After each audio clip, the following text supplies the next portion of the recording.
कहाँ जा रहे हैं? काशी जा रहे हैं, बनारस। कहाँ से आए हुए हैं? महाराष्ट्र पुणे। महाराष्ट्र पुणे।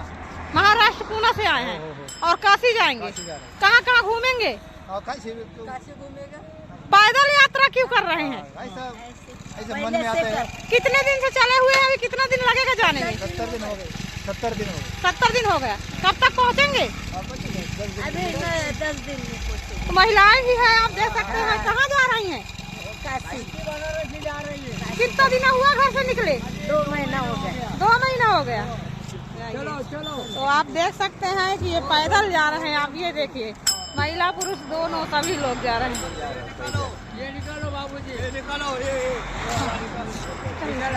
चलो ये वाला निकालो। अरे निकल जाए गाड़ी चली।